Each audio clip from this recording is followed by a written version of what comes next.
पहलगाम आतंकी हमला, एक भीषण त्रासदी की पूरी कहानी। भूमिका 22 अप्रैल 2025 की दोपहर जम्मू कश्मीर के एक शांत और सुंदर पर्यटन स्थल पहलगाम की वादियों में अचानक गोलियों की आवाज गूंज उठी। यह कोई साधारण वारदात नहीं थी, बल्कि एक सुनियोजित आतंकी हमला था जिसने पूरे देश को झकझोर कर रख दिया। इस हमले में 26 निर्दोष पर्यटकों की जान चली गई, जिनमें 25 भारतीय और एक नेपाली नागरिक शामिल था। हमला कैसे हुआ? हमला उस समय हुआ जब सैकड़ों पर्यटक बायसरन घाटी में घूमने आए थे। यह इलाका पहलगाम से लगभग 6 किलोमीटर दूर एक घना और हरा भरा इलाका है।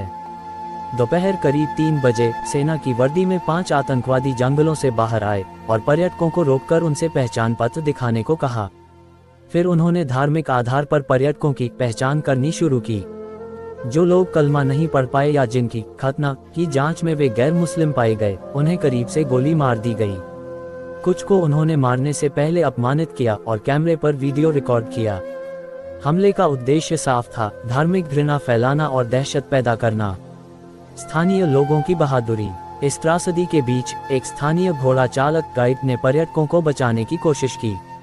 उसने आतंकवादियों से भिड़ने की हिम्मत दिखाई, लेकिन उसे भी गोलियों से छलनी कर दिया गया। वहीं कई स्थानीय लोगों ने जान की परवाह किए बिना घायलों को सुरक्षित स्थानों तक पहुंचाया। हमले के पीछे कौन था? शुरुआत में इस हमले की जिम्मेदारी एक कश्मीरी आतंकी संगठन द रेजिस्टेंस फ्रंट (TRF) ने ली थी, लेकिन कुछ दिनों बाद उन्होंने इस बयान से पल्ला झाड़ लिया और आरोप लगाया कि उनकी पहचान का दुरुपयोग किया गया।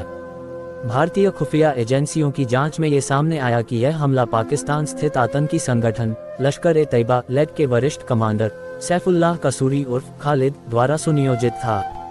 हमलावर पाकिस्तान से घुसपैठ करके आए थे और उन्होंने कश्मीर के ही कुछ स्थानीय संपर्कों की मदद से योजना को अंजाम दिया। हमले के बाद की कार्रवाई। हमले के बाद पूरे देश में शोक और आक्रोश की लहर दौड़ गई। सरकार ने निम्नलिखित कड़े कदम उठाए। पाकिस्तानी नागरिकों के लिए वीजा छूट रद्द कर दी गई है। सिंधु जल समझौते को निलंबित किया गया है।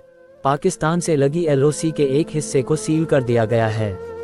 घाटी में सुरक्षा बलों की तैनाती और बढ़ा दी गई और ऑपरेशन क्लीन वैली शुरू किया गया। राष्ट्रीय और अंतर्राष्ट्रीय प्रतिक्रिया। प्रधानमंत्री, राष्ट्रपति और कई राज्यों के मुख्यमंत्रियों ने घटना की निंदा की और पीड़ितों के परिवारों के प्रति संवेदना व्यक्त की। संयुक्त राष्ट्र, अमेरिका, फ्रांस और जापान समेत कई देशों ने इस घटना की निंदा की और भारत के साथ एकजुटता जताई है। सोशल मीडिया पर #पहलगाम मैसेकर ट्रेंड करने लगा और देशवासियों ने एक स्वर में आतंकवाद के खिलाफ कड़ी कार्रवाई की मांग की है। निष्कर्ष: पहलगाम हमला सिर्फ एक आतंकी घटना नहीं, बल्कि मानवता के खिलाफ एक अपराध था। ये घटना बताती है कि आतंकवाद अब धर्म और राष्ट्रीय सीमाओं से ऊपर एक वैश्विक खतरा बन चुका है। ये समय है कि पूरे देश को एकजुट होकर आतंक के खिलाफ निर्णायक लड़ाई लड़नी होगी।